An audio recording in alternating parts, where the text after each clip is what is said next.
क्या सच में student politics leadership और एजुकेशनल डेवलपमेंट को बढ़ावा दे रही है, या ये एक सिर्फ जरिया बन चुका है स्टूडेंट के पॉलिटिक्स में आने का या इसे बढ़ावा देने का?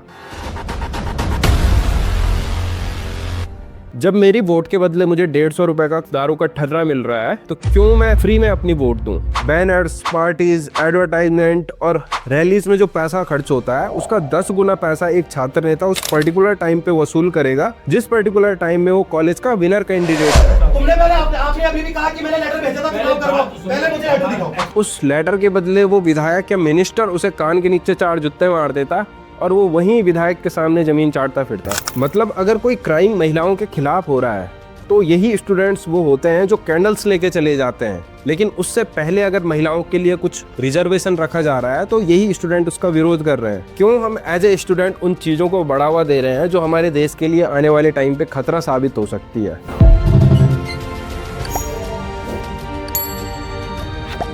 साल था 1920 जब गांधी जी ने नॉन कोऑपरेटिव मूवमेंट यानी असहयोग आंदोलन इंडिया में प्रचलित किया था। तो इसी पर्टिकुलर टाइम में कलकत्ता यूनिवर्सिटी में स्टूडेंट्स को भी इस आंदोलन में पार्टिसिपेट करने के लिए मोटिवेट किया गया और कई स्टूडेंट्स ने इस आंदोलन में पार्टिसिपेट किया था। तो तभी इंडिया में स्टूडेंट्स को भी जागरूक किया गया मूवमेंट में आगे बढ़ने के लिए। और इसके 8 साल बाद यानी 1928 में लाला लाजपत राय ने अपनी लीडरशिप में स्टूडेंट को भी इस पर्टिकुलर मूवमेंट में इंक्लूड किया। स्टूडेंट्स को भी पार्टिसिपेट करवाया गया जो भी अंग्रेजों के खिलाफ प्रोटेस्ट चल रहे थे। और जब ये लगने लगा कि स्टूडेंट पॉलिटिकल फील्ड में एक बहुत बड़ा रोल प्ले कर सकते हैं तो 1936 के पर्टिकुलर टाइम में AISF यानी ऑल इंडिया स्टूडेंट फेडरेशन नाम की एक संस्था स्टूडेंट पॉलिटिक्स के रिगार्डिंग स्थापित की गई थी। कहने का मतलब ये है कि स्टूडेंट पॉलिटिक्स जो है इसकी शुरुआत ही इसलिए की गई थी ताकि स्टूडेंट को भी इसके बारे में पता चल सके कि देश के लिए कौन सा पॉलिटिकल लीडर सही हो सकता है, कौन देश को आगे बढ़ा सकता है और कौन खुद आगे बढ़ सकता है।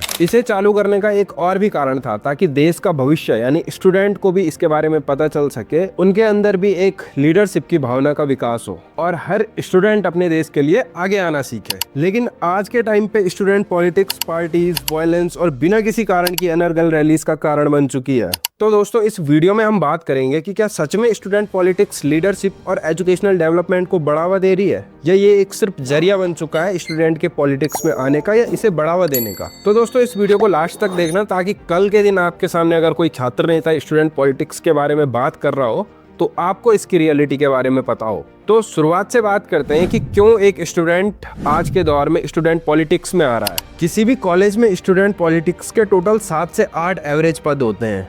पहला है अध्यक्ष यानी प्रेसिडेंट, उपाध्यक्ष यानी वाइस प्रेसिडेंट, सचिव, संयुक्त सचिव, कोषाध्यक्ष, सांस्कृतिक सचिव, खेल सचिव। इसके अलावा भी कई पद होते हैं, लेकिन ये कुछ जो पद मैंने आपको बताए हैं ये मेन पद है। इनका काम होता है कि डिपार्टमेंट वाइज किसी भी काम या प्रोजेक्ट को कॉलेजेस में इम्प्लीमेंट करना। जैसे स्पोर्ट्स सेक्रेटरी का काम होता है कॉलेज में स्पोर्ट्स के इवेंट्स कराना, कल्चरल सेक्रेटरी का काम होता है कॉलेज में कल्चरल इवेंट्स करवाना, और इसी तरह बाकियों का भी काम होता है। इनके चुनाव जब किए जाते हैं तो स्टूडेंट पॉलिटिक्स की जो पॉलिटिकल पार्टी होती है इनके बीच इलेक्शन होता है, लाइक ABVP, NSUI या RN के बीच इलेक्शन होगा और कॉलेज के जो स्टूडेंट्स है वो इन इलेक्शन में पार्टिसिपेट करेंगे। वो इलेक्ट करेंगे कि हमारा जो अध्यक्ष है वो कौन होगा। कॉलेज में जो बजट आता है, लाइक अगर हम मान लें कि कॉलेज में किसी स्पोर्ट्स इवेंट के लिए बजट आ रहा है तो सबसे पहले वो बजट जाएगा स्पोर्ट्स सेक्रेटरी के पास और फिर वो स्पोर्ट्स सेक्रेटरी जो कॉलेज का होगा वो उस बजट को इम्प्लीमेंट करेगा उस स्पोर्ट्स इवेंट में। और जाहिर है कि जो बजट इस इवेंट से बच जाएगा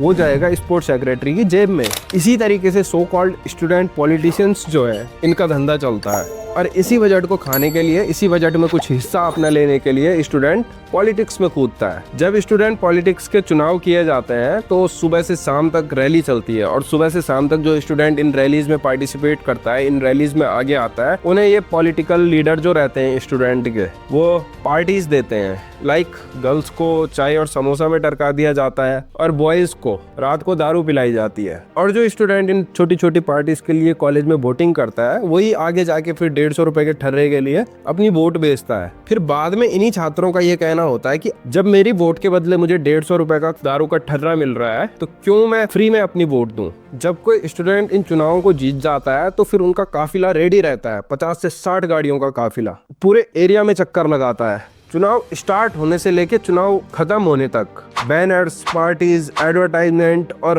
रैलीज में जो पैसा खर्च होता है उसका 10 गुना पैसा एक छात्र नेता उस पर्टिकुलर टाइम पे वसूल करेगा जिस पर्टिकुलर टाइम में वो कॉलेज का विनर कैंडिडेट है। और जो लोग ये कहते हैं कि हमारे कॉलेज का इंफ्रास्ट्रक्चर सही नहीं हो रहा है, कॉलेज में विकास नहीं हो रहा है, तो उसका एक ये पर्टिकुलर कारण भी है। अभी रिसेंटली मैं एक वीडियो देख रहा था जिसमें एक छात्र नेता जो है वो अपने प्रिंसिपल से लड़ रहा है। हम खड़े हैं यहाँ पे, बताओ। परसों देख रहा था मैं, सुनो पहले एक बात।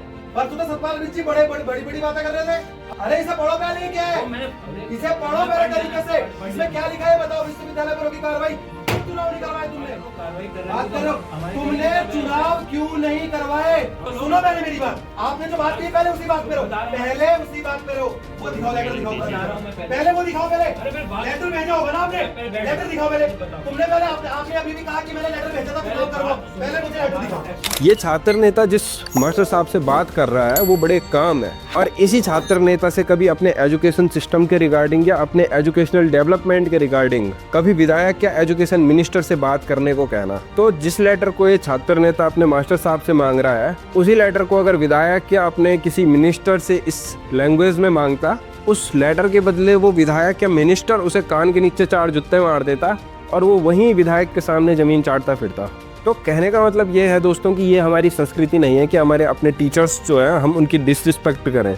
खैर, अपना जो टॉपिक है स्टूडेंट पॉलिटिक्स के रिगार्डिंग, उस पर वापस आते हैं। कहने का मतलब ये है कि अगर कोई स्टूडेंट अपना पैसा इन पॉलिटिक्स में खर्च कर रहा है तो इसका मतलब ये नहीं है कि वो कॉलेज के विकास के लिए अपने जेब से पैसे लगा रहा है।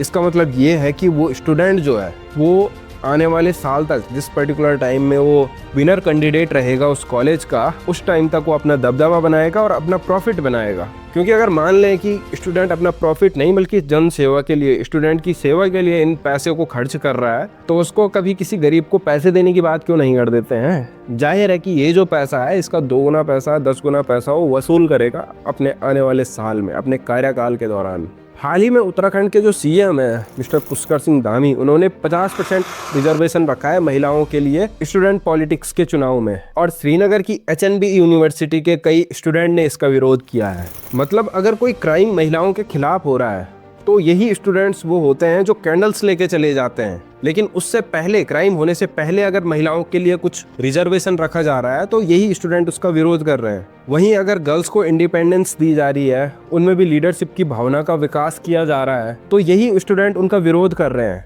हमारी प्रॉब्लम्स यही है कि अगर क्राइम हो जाता है तो उसके बाद हम किसी भी क्राइम के खिलाफ आवाज़ उठाते हैं, लेकिन उससे पहले अगर क्राइम को रोके जाने के प्रयास किए जा रहे हैं, महिलाओं के लिए आरक्षण दिया जा रहा है, तो यही वो सो कॉल्ड पॉलिटिशियंस जो है वो महिलाओं के रिजर्वेशन का विरोध कर रहे हैं। मतलब क्यों हम एज ए स्टूडेंट उन चीज़ों को बढ़ावा दे रहे हैं जो हमारे देश के लिए आने वाले टाइम पे खतरा साबित हो सकती है। दोस्तों, इस वीडियो में बस इतना ही। आपकी इसके बारे में क्या राय है कमेंट करके ज़रूर बताइए। Thank you so much.